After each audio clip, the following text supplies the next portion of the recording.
acting. Yay! Oh my gosh. We did it!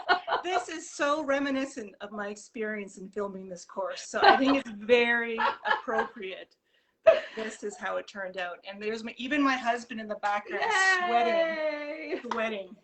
So this pretty much captures the whole experience. I don't even need to talk anymore because this is what it was all about. So. Well, if I've learned anything in my experience the last 6 years is like patience is everything, right? And you never know what you're going to get. You never know you just never know. So I just try to be patient. And I was just hoping we could work it out because I would be really sad if we couldn't. I know. Well, it's nice to finally talk to you and meet you. I know. Well, I'm so happy you're here, everybody. This is Lynn Davies. And I'm happy that, I had this little trip to DC, and while I was there and away from home and away from everything, I just was recharged and thinking about all the things I wanted to do when I came back. And one of them is having more of these live interviews with the artists on our network. And what better way to start with you since your brand new class is opening next week. Okay, let me sorry, Stephen wants to, of course, do this a certain way. So he's just going to try and secure it so I don't have to hold it. Okay. Let's see.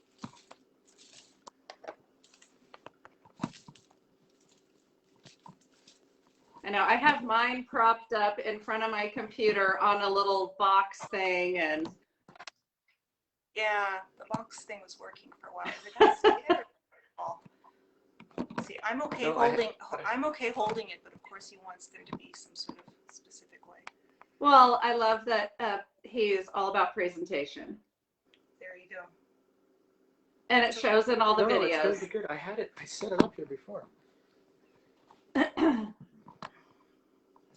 I'm giving 60 seconds to this. Oh, now you're upside down. And now I'm upside down. So turn it again. There you go. Well, just while they're getting situated, everybody, I just want to share a little bit about Lynn. Lynn is in Canada, right? In Canada? Yes, I am. And she has her first class on our network opening next Wednesday, Pocket Landscapes. You can see in her background all her beautiful pocket landscapes. And when Lynn reached out and asked about teaching for the network and then shared a little bit about her background, I just was super excited that she had reached out. And so I'm glad that happened. And initially we had talked about portraits, but then we ended up with landscapes. And the class is beautiful, it's inspiring, and landscapes are new to you too. So I think that's something that's really awesome for your students to know. You haven't been doing them a long time, but that doesn't show because you work on them pretty regularly. You've been doing a lot of them.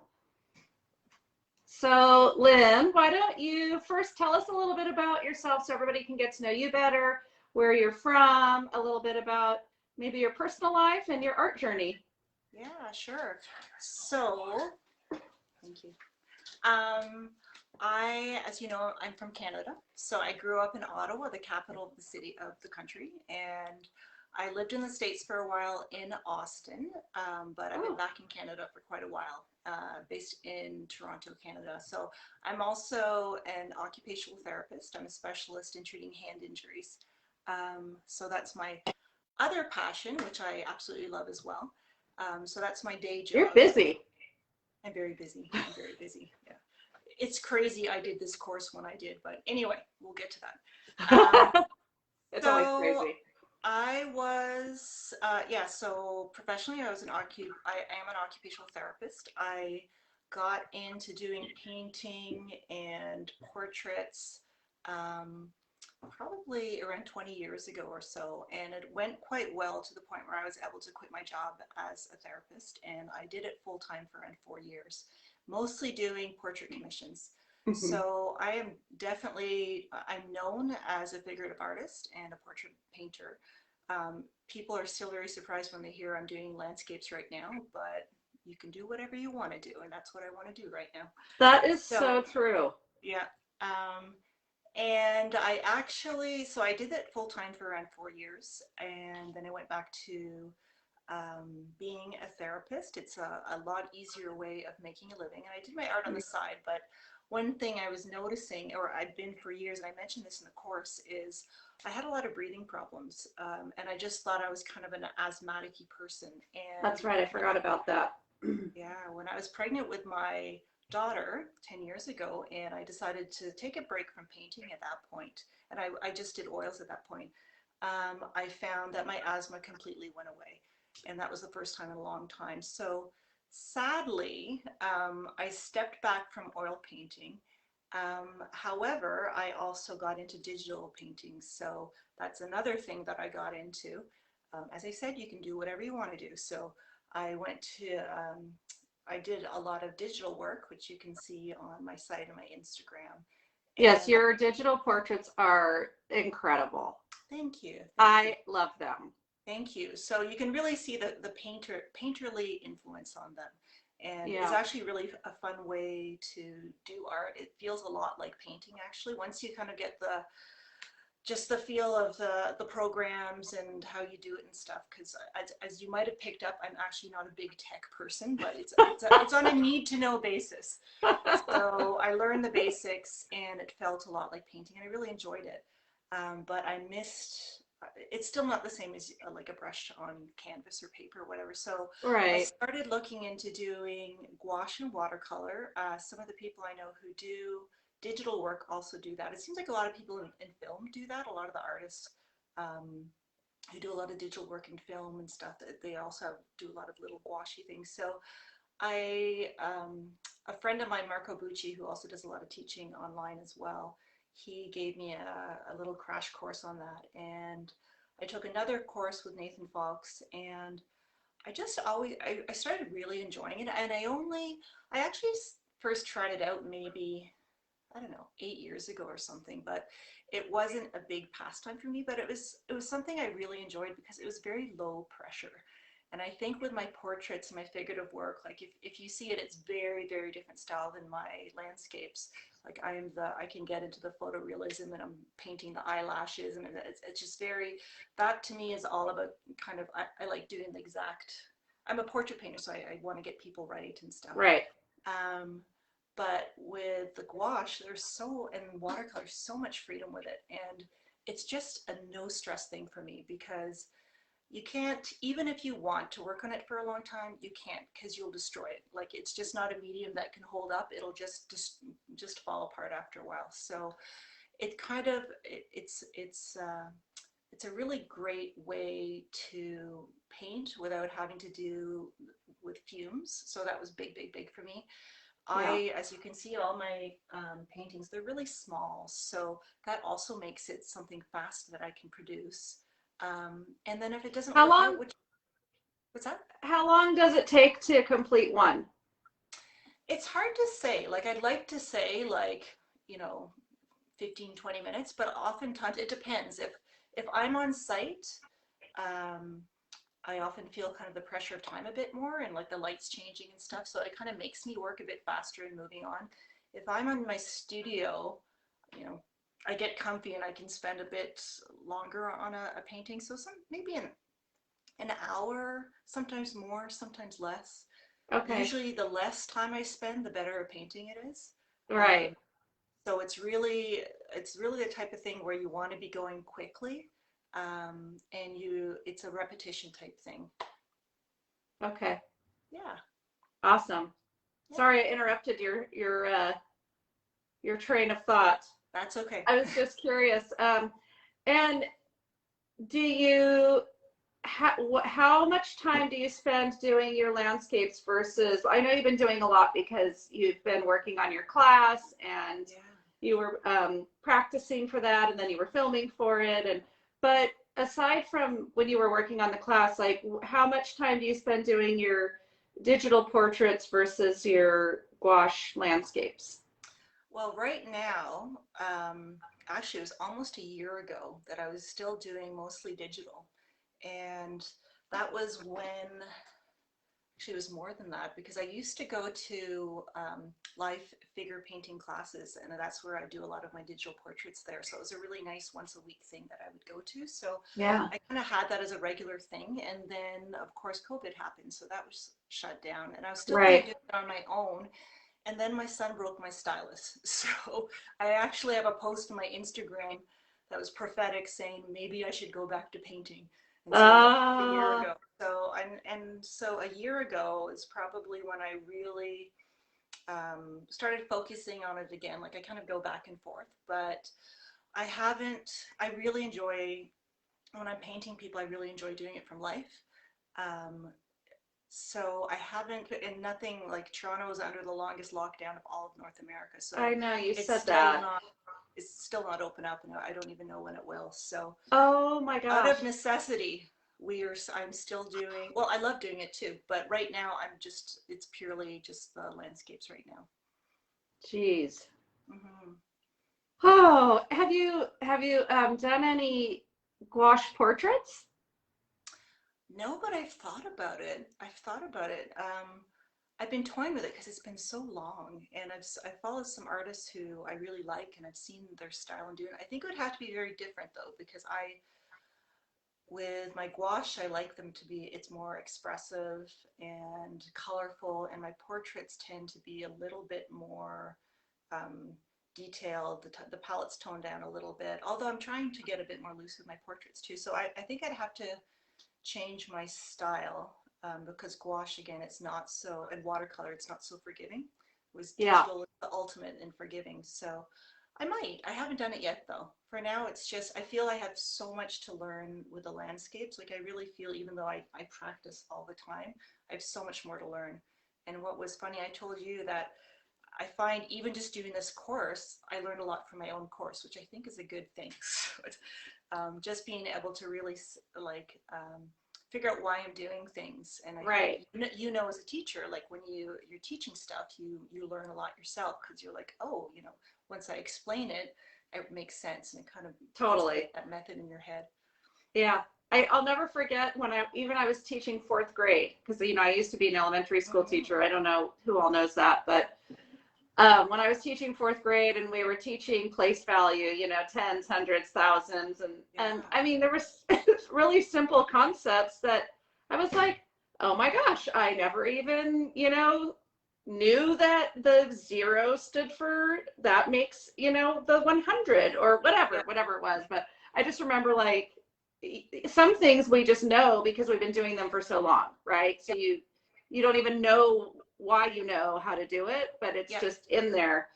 But yeah, I can relate to what you're saying too with because I just finished filming a class myself, and when I went back and I was watching some of the videos, and I was like, oh my gosh, I said that. I can't believe I knew that, and it's kind of fun to go back and see what you actually said and how it makes sense, and Yeah. it's the more that you understand it, yeah, obviously the better you're going to be at what you're doing. But yeah, you learn so much. I think you learn more from teaching than it's one of the best ways to learn is to I teach. think so. I think Yeah, so. it really And helps you to grow. yeah, and I hope that because this was, even though I've been doing art forever and I've been an established artist before all this, I really felt like, and I still do feel like a beginner sometimes when I'm doing that. So I still have that beginner's mind that I'm bringing to Right. it, because I'm not used to this from painting flesh tones to painting colorful landscapes. Like I'm not used to these palettes, and I'm not used to having to use, big expressive strokes and stuff. So I like it because it's the opposite of all the stuff that I've been doing, and Right. it really helps inform my other art too because I have a better understanding of color now, like Right. forcing me to work quickly, how to simplify stuff. So there's so much to learn from it. It's super fun. Like it's just so much fun. Well, the class is awesome. Really quick before we talk, I want to talk about the class, but Robin Mixon wants to know what your Instagram name is. LD Studio Diva.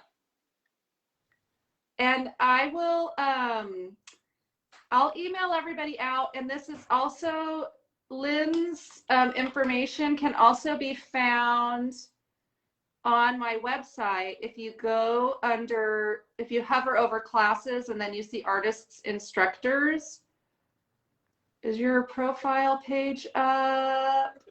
I don't know. It's not up yet. So I will have that up today because I have it ready. But it will have Lynn's information. All her information is also in the class if you're taking it, but we'll definitely be sure to, I'll put that in the details for this video, and this video will be saved in the group. So I'll make sure I edit the description so all of Lynn's information is in there. Sure. And my website is pretty easy to remember. It's studiodiva.ca, CA for Canada. It's a figurative, it's mostly all my figurative work. But it's easy to find, so you can go to that. One more time, your Instagram, people didn't quite catch it. LD for Lynn Davies, Studio Diva. LD Studio Diva. Yeah. And if you go to my website, studiodiva.ca, you can all get to my Instagram that way too. Okay, and then everybody, I know one person said they're having a hard time hearing you, so I don't know. Oh. We'll just have to I'll talk try loud. and speak. Is that better? Hopefully. That sounds good to me. Okay. So let's talk about your class a little bit. It's called Pocket Landscape, Yeah. and I don't know why I was thinking pocketbook landscape. And then Lynn says, Kara, people don't use pocketbooks anymore. Yeah. But yeah, so pocket landscape, little pocket, little landscapes that you can create on the go or at home. However, I mean, this really gave me faith in, sometimes normally I don't want to bring anything with me on vacation. I just like to go and not do anything that has to do with work as much as possible. But I used to take a sketchbook before I had a business. Things just change. Sometimes you just don't want to do anything related to what you do. But tell us about your class, what inspired it, and just give us some of the details on what people will learn in there. Sure. So what inspired it? So inspiring, I guess I was trying to capture what I would want to know as a beginner. And to really make it accessible and not make it about getting the perfect painting, because you're going to be so disappointed right away with all art classes. If you go in there expecting like portraiture is even worse, that it's oh like my gosh, diving into the deep end, and you just have to be able to learn. You have to be comfortable with kind of stinking for a while. So I wanted it to be something that if people are interested in trying landscapes, and I think who might have been doing portraits and figurative work before, which your site really caters to. Right. So people have been thinking about it, but it's like, I've never done this before. I tried to make it something that would be kind of leading people by the hand into it. So I started off just going over about the materials that I'm going to be using, and watercolor and gouache, what they are, and the differences, because they're quite similar, and you can be using them. Some people were saying, can I be using gouache instead of watercolor? People have been asking me that on the Facebook page and stuff. So I mostly use, for this course, watercolors, and I just have narrowed it down to white gouache, actually, because that gives the opacity of gouache when I mixed the watercolors. And I use watercolors kind of in an unconventional way. I don't do a lot of kind of the transparent washes building up. It's more kind of a thick application. But you can use more gouache if you want to. But this is the way that I chose how to do it and how I learned as well. So I go over the basic materials, and the first exercise is really very simple, 2-color, doing, I just showed how I did a cloud. So you don't have to copy it exactly, but one was mostly in watercolors, so no opacity to it, and one had gouache mixed with it. And just to give people a sense of how the two mediums are different and how you might want to be using them, how they dry, because they dry a little bit differently. the timing of them, about re-wetting them. So there's the actual property of the paint you have to understand. Starting off, like you just get a feel for it the more you do, like any medium, but if you don't really have an understanding what's happening, it's going to make it kind of more of a mess than you want. So the first part is really just getting a sense of the mediums and the paper and the brushes and stuff like that. So not looking at color at all. The next class is a bit more art theory-ish, I guess, and it's talking about more about the composition and how you break things down and how you simplify. And that's something that's, for me, is really difficult. Like that's probably the most challenging part for me, is because I'm a detail person. I'm really good at being a detail person. Like that's why if there's a one-trick pony I have, I can do that. So you have to, it's not going to work though if you're using this medium, especially not going to work if you're working on site. Like you have to. Oh yeah. So you have to be able to simplify. And how do you do that? Like, how do you do that when you're just in front of a pile of green and a blue sky? And like, what don't you, how can you create a sense of depth? So for the second one was, we're still working in black and white, but looking at how to break down a landscape, how to simplify it, and still kind of playing with the mediums, going back and forth. And none of my paintings, I admit this, I'm not the person who gets it right off the bat. So I'm kind of going back and forth a little bit and fixing it. And, you know, maybe I should have done this, maybe I should have that. That's just the way, that's the way I paint. And I think most people don't get it right away if you do. No. Of course. If you do, then something's wrong with you. I'm sorry. No. And then the third course is talking about color. So we do get into theory about that too.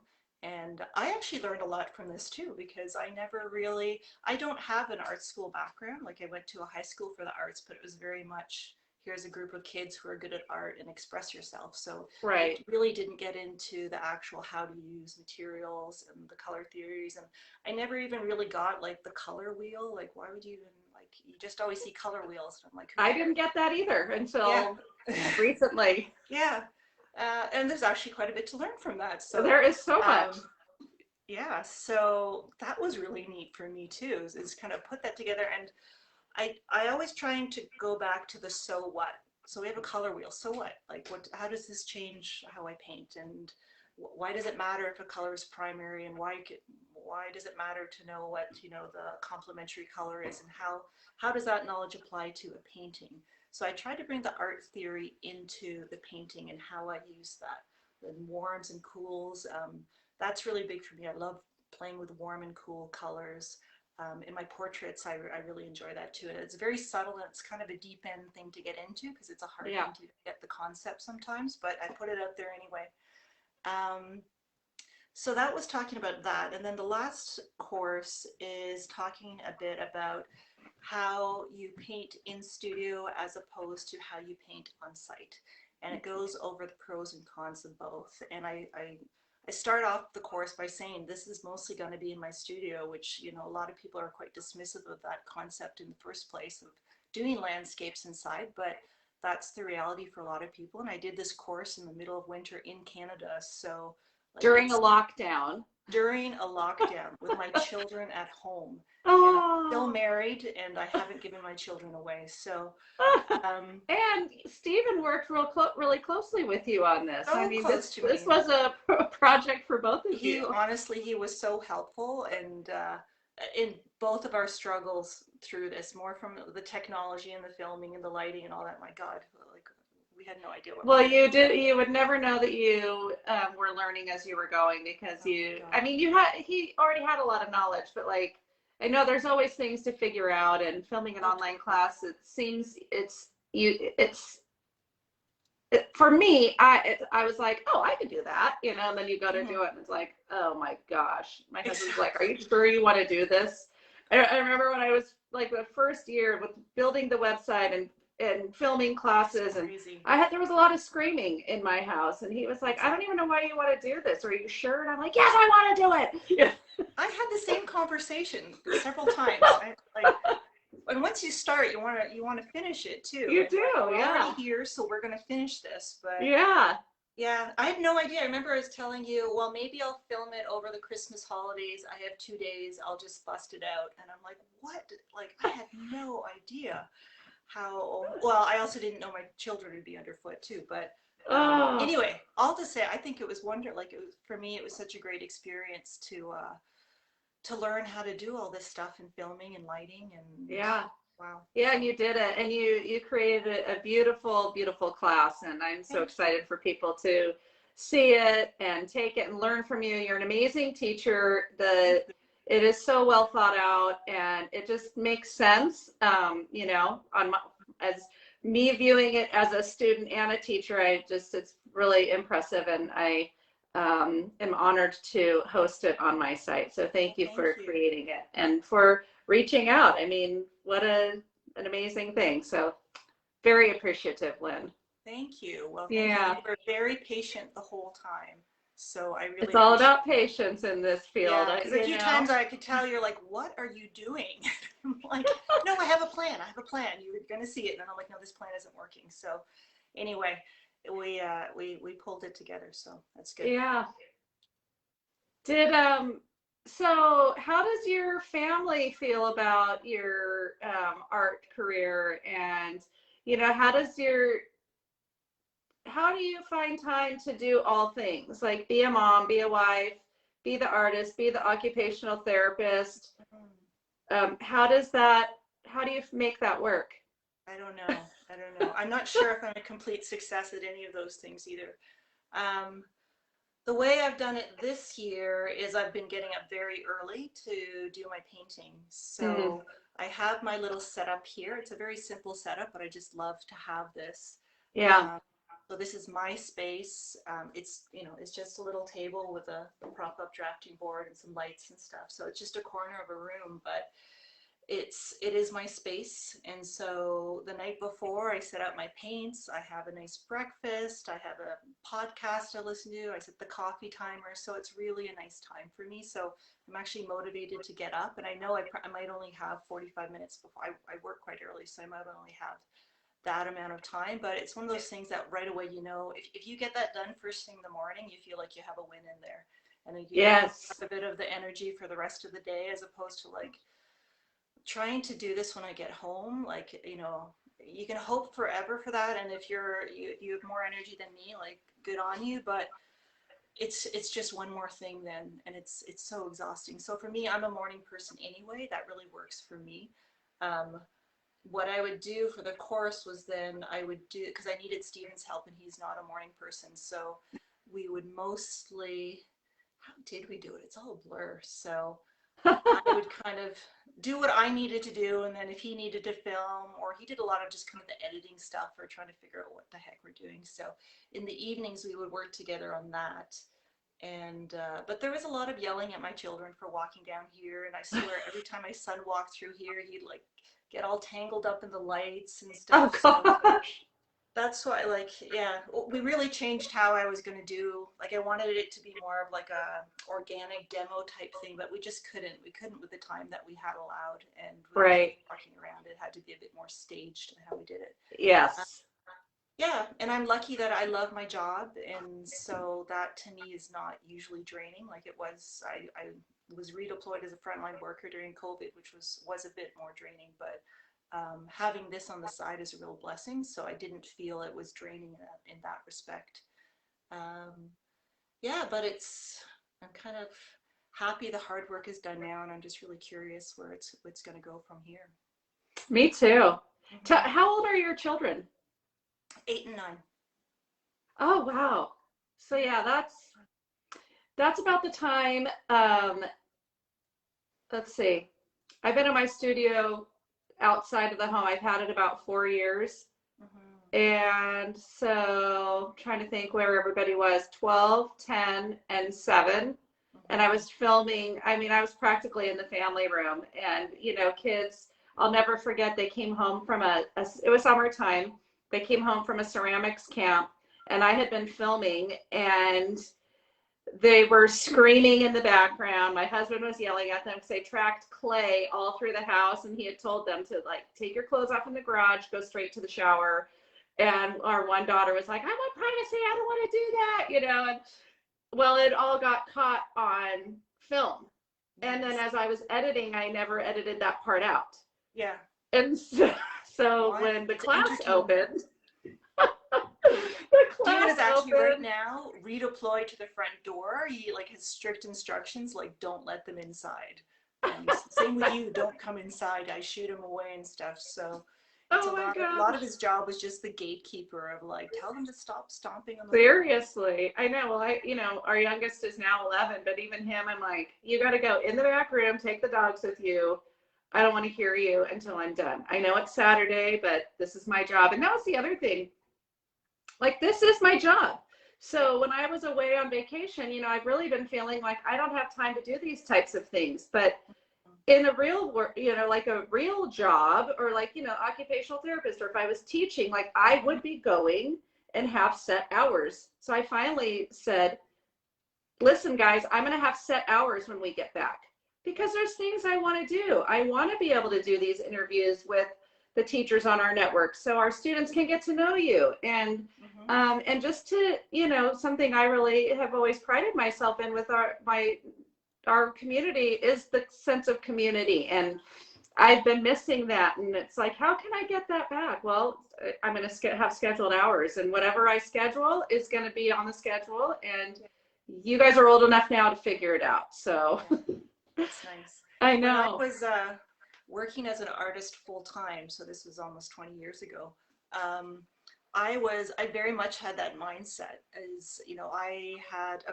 clock in and a clock out time. And I remember I also, the way I think I had to get 7 hours of painting time a day, I set myself with actual brush touching the canvas, because I know when you're an artist, you can also, because you're running a business too. So you can easily say you worked all day, and you have worked all day, but not actually done any painting. Right. So actually making sure like I spend this much time, my brush is touching this, and I'm going to finish this. And so that actually made me kind of work through parts of the painting that I didn't like because I had 3 more hours to go or whatever. And really being disciplined about that. And it's funny, it drives me nuts that people think that artists are flaky and stuff.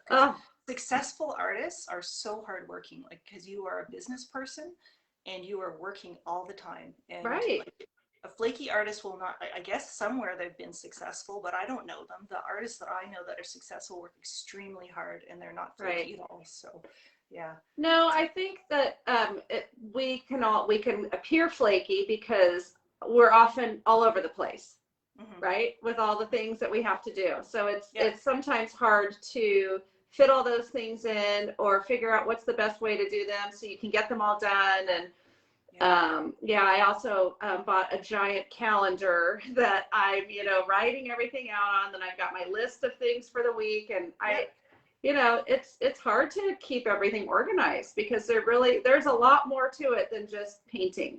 So much more. And it's really about prioritizing too. And it's so hard when you, as an artist, you want to be doing it all. Like you want to, like creatively, you want to be exploring all sorts of stuff. You really have to focus at the time. Like for me right now, like what is best for me right now is something that doesn't bother my lungs. I don't have a huge studio space. I don't have a lot of time. So this, for me, and I think for busy people, it's a nice thing to have and low stress. Absolutely. If you want to travel, if that is ever in my future again, I have taken this setup a few times to British Columbia. That's where Stephen's parents are from, and I take it there in the summertime. And it's great because I have packed my oils before, and especially if you're packing kids at the same time, like it's just like, oh my God, I don't want to have to do anything with this. But when you have, like, you'll see the setup I have in the course, it's tiny. Like you can stick everything into a little bag, and you really can. Go. Yeah, it's just like really, this, you guys. It's about as just a little bit bigger than one of her little pieces of paper. It's amazing. Yeah, it's a really small thing, and you can make it even smaller. Like I know some painters out there only use it, you know, even less paint than I do. So, but it's great. Like it takes away just the onerous, you know, feeling of having to get all the stuff, and it's and it's affordable too. Like I found oils are way more costly than this type of thing. So you just listed a gazillion pros of why we should be taking your class and learning how to do this, because it's affordable, It's no pressure. No You create pressure. beautiful art. You can do it quick. You can take it with you. Yep. Do it at home. Yep. I mean, lots of reasons. And Yeah. I can tell you all, it's amazing. Let's see, there was something else we just touched on. It made me think of something about being all over the place. And now here I am, you know, I can't remember what I was going to say. No worries. Oh, well. Okay. Let's see if there was anything else I wanted to talk about. One more question, and then I have some little fun things for the end. But what do you think are three things that, like, 3 tips to creating a successful landscape? 3 tips. So for sure, simplifying. You need to have a basic statement that you're looking for and really be breaking the painting down where it's interesting to the viewer and something doable that you can actually do. So being able to simplify it, it's very pleasing to the eye too when you have kind of a composition under there. It might not even be very obvious, but figuring out how you can simplify it. I like, personally for me, I like brushwork too, and like using the medium, how it's to best show the medium. So like in oils, like it's so nice to have either the meaty effects of the oils and kind of the buttery quality, or like the nice glazy type look to it, but you won't get that in gouache, but you Right. can really still, and watercolor, but you can still get some beautiful luminous qualities to it and layer the colors in a really pleasing way. So I think knowing your medium is really helpful too. And I think probably also figuring out where you want to go with the color. So for some pieces, you really want, maybe the composition is interesting, it's quite striking. You don't need a ton of color to really make the painting. If anything, like if you start Right. trying to fancy brushwork with fancy colors, with fancy, like you can, but you have to be really good to nail all of those things. So Right. you can, with colors, like whether you want something that's kind of a cool tone, you're playing with that, with the kind of the blues and the purples, or you want something really high chroma, or so getting a sense of what you want to achieve with the color. And that's really tricky. That is tricky, but when I see that in an artist, I know what they're going for, and when they do it well, I'm like, wow, that's really impressive. So I think, Right. yeah. Okay. Those are all awesome tips, and you made me think of something my grandma taught me, and something I hear all the time and I say all the time, but less is more, right?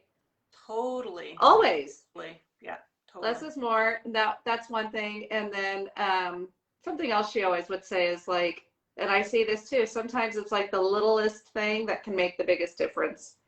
Yep. Right? Absolutely. Yeah. Yeah. Okay, so are you ready for some fun questions? Oh, wow. Okay.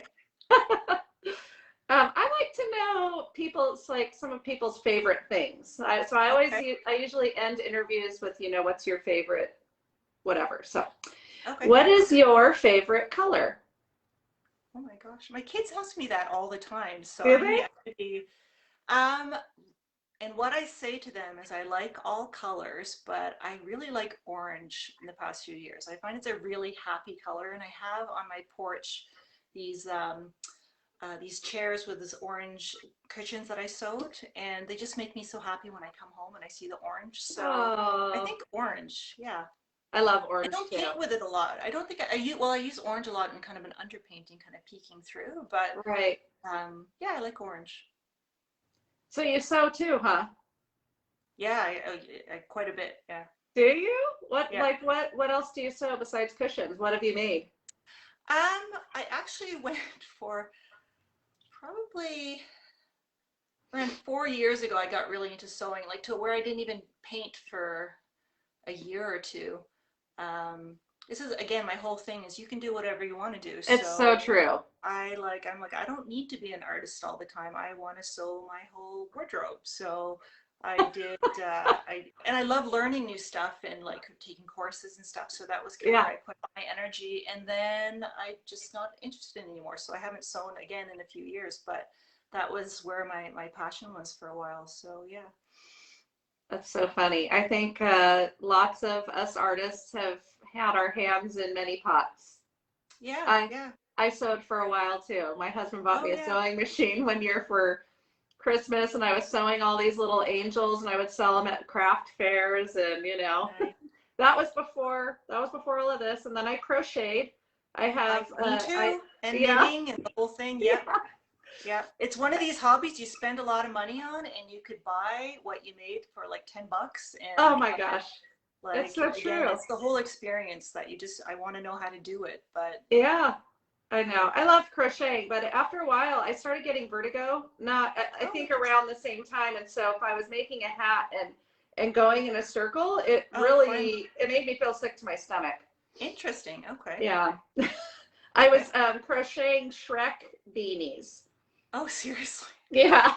I made up I just made like a tight beanie, and then I figured out how to make these ears. And our daughters were doing musical theater at the time, and so they asked me to make like 20 of them, and I sold them, at the after show, and gave them a percentage, and I sold out all the hats. And then I had, Did people you? asking for custom orders, but I was just going around in a circle, and after a while I was like, I can't make these anymore.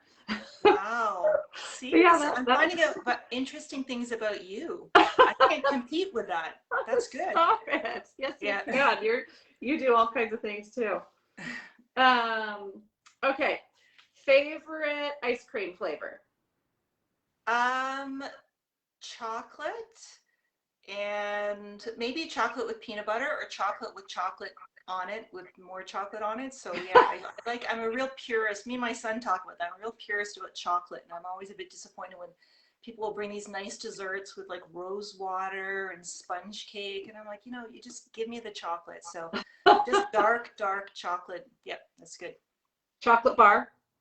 Yep. Yep. Yeah. Favorite song or band? I'm always really bad at that, actually. I don't even know if I can answer that. It's funny because in my much earlier days, I dated a lot of musicians, so I was kind of cool by association. Like I knew all these people who knew a lot about music and Yeah. bands and stuff, but I don't follow any, honestly. Like right now, I'm trying to even think I don't even listen to music that much anymore. And it's funny because Steven, my husband, also does music, so Oh, I really? can't, yeah, so I Well, can't that's really okay. put my husband, there you go. He'll be so happy if I said that. That is the best answer. I know. There you go. Oh my gosh, I have someone asking if I would teach a Shrek hat class. I'd pay for it. Oh my gosh. Yeah. Maybe I'm I'll from have to think Canada. about I'd it. get Canada I have a involved. pattern. I have a pattern for it. Yeah. So I can put the pattern in the group. Maybe I'll do I that. want to see a I want to see a picture of one. Okay, I'll have to look Yeah. for it. But Please. I do have them. I was actually quite impressed with them. I think I did a pretty good job. I actually still sell patterns, but I'm not really good I don't make them anymore. I had started selling patterns before I was doing art. I was like, oh, I'm gonna have this big crochet business. Yeah. So I have those on Etsy and Ravelry and a couple like crochet websites, but I can probably check should that pull on them down Ravelry, because, right? what's that? I can check you out on Ravelry. Oh my gosh, you can, yes. Oh, okay, cool. I think it's my name was Nani's Knots because Nani's. my grandma, who I called Nani, Uh-huh. she taught me to crochet, so I called it Nani's Knots. Good. And she was from Canada. Oh, really? You Yeah. have Canadian blood. Wow.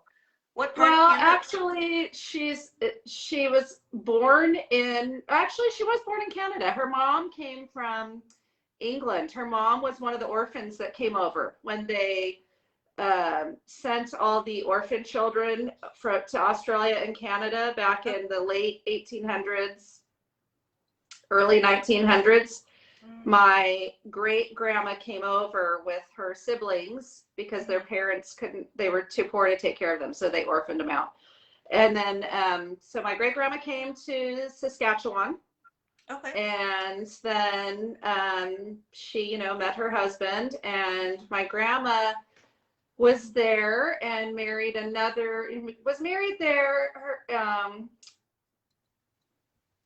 I think my grandpa was in North Dakota, and then my grandma was in Canada, and he would cross over, and then they ended up coming down. But yeah, my family lived in Canada. My grandpa and his two brothers, their family was one of the first families to own a plane, and they were all pilots. They had a big barn with a plane in it, and yeah, so we have some pretty fun photos of them.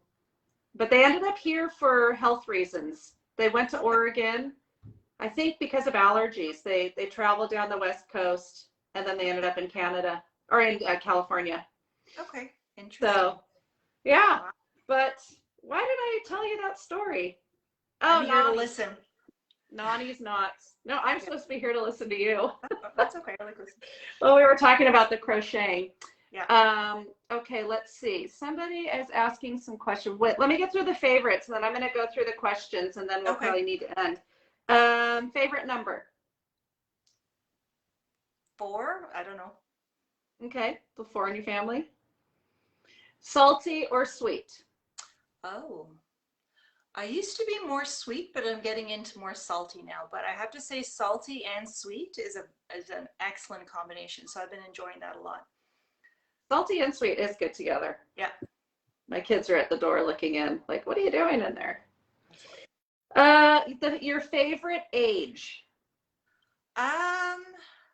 I tell my kids I like my age right now. And I think that's the philosophy you have to have through life, because whenever I hear people talking about how 27 was your favorite age, like, what are you going to write off the rest of your life? Like, you have to have the right philosophy with how you're living. So, yeah, now, I guess. I agree with you. I feel like each year life gets better and better because you've had all these experiences to look back on, and you're also, you keep getting older and wiser, right? Yeah. To make better decisions, which One hopes. Yes, I guess so. Yeah. But I like the answer. I'm in agreement with you. Mm-hmm. Last one. What's your favorite piece of advice?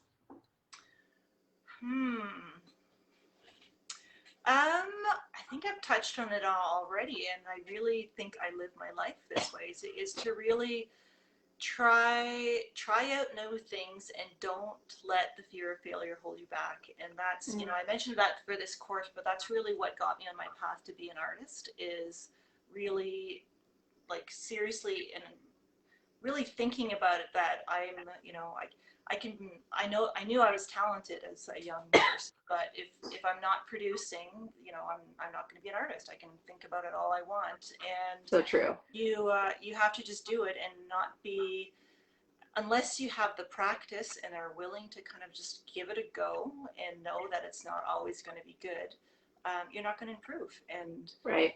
I think you need to try that with all things in your life, because it just opens so many doors. If in meeting people and trying new things and learning.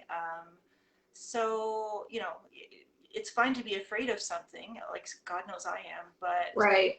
Just still give it a go. And I always think, at least I'm not the worst at this. So I might not be the best, but I'm not the worst, and I'll probably get better. So that's kind of the bar that I go into things. And I'm usually right. I'm not the worst. Right. So, yeah. Okay, really quickly before I forget, we are giving away a free spot in Lynn's class today. So if you are here in the Facebook Live, I think what we'll do to make this easiest is put a number between, there's only 28 people, 29. Pick a number between 1 and 100, place it in the comments, and then after this is posted, I will do a random number generator, and whichever number is closest will be the winner. So I hope everybody heard that. For those of you that are here live, I wonder how we can do that, because other people will probably watch this later. Oh, people are already putting it on. There we go. So they'll do it while we're live. That's perfect. Once this is, I'll check the time, and once it's over. So, or maybe I can do it at the tail end. I'd have to go through all the comments, but we'll figure that out. So Lynn's class goes live Wednesday morning. It'll be available that day. It's not too late to sign up. In fact, yes, it is not too late to sign up. I was thinking of something else. I'm looking at the class. If I'd like to give a $10 off for those of you that are here also. I think we could give a little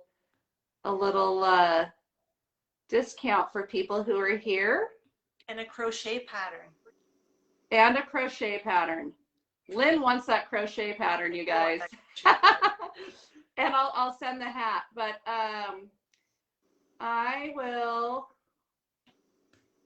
I'll have to put a coupon, some kind of a coupon. Let me see what I could do, because I can do that right here while we're on together. So you'll have to be here to hear it. We could do, it'll just be Lynn Davies 10. Lynn Davies 10. And that will be a $10 off for being here. Lynn Davies 10. This is also going to be added on our podcast. So you're going to be on my podcast as well. I'm double dipping. That's okay. Congratulations on your podcast, by the way. That's great. Well, thank you. It's been really fun, but I haven't been able to interview anyone the last couple of months because it just got so crazy at home with my family. And then that's where I was like, this is part of what I do. If it's on the schedule, it's going to happen. And, I can't, there just can't be excuses anymore. I have to, it's something I really want to do, but I did think, this, I can, if I do these interviews, then I can also include those. So I don't feel like I'm having to do it all, if that makes sense. Yeah. All right. Okay. So we have I'll pick the winner. If you're already in, Carol, then I'll refund you. Carol was asking if she'd already purchased it. Real quick, we have a couple of questions. Van Cotter Miki. She said, what kind of gouache do you use? In little tubes or a box with colors? And which brand do you use? Yeah. I use a lot of Winsor & Newton. I don't think I'm not like a big purist about what type of brands you have, but I have tried the gouache sets that you can get at like Michael's and stuff, like the real cheap ones, and they really are a bit subpar, I would say. So I would say, I have it right here actually. This is where I keep my paints, my little things. So, oh yeah. Yeah, I use just because I also want these to be portable, right? So right. They're small little things. This is watercolor and gouache, but that's the white gouache that I use. So they're tiny little things. I think for the most part, they come in small tubes anyway. I think for something like white, like you're going to use it, and you can. There's no harm in getting it a bigger size if it's something that you're going to be using a lot. But for the most part, they're quite small anyway. Right. Okay, and then let's see if there were any other, I think there were a couple more questions. I can't see them on my screen on my computer. A lot of people, Deb Witt said she also likes orange and dark chocolate. Good. I actually like orange, the taste of orange with dark chocolate. And it was funny, the chocolates that you get in the orange filling. And I remember I was with my coworkers who are now quite a bit younger than me, and I was saying, I love chocolate with it. We're talking about favorite chocolates in the chocolate box. I'm like, I love the chocolates with the orange inside. And they were all like, that's what old ladies like. They do? So they all seem to know that this was an old lady thing. And that, oh my gosh. I didn't know. I liked it when I was a child too. So there you go.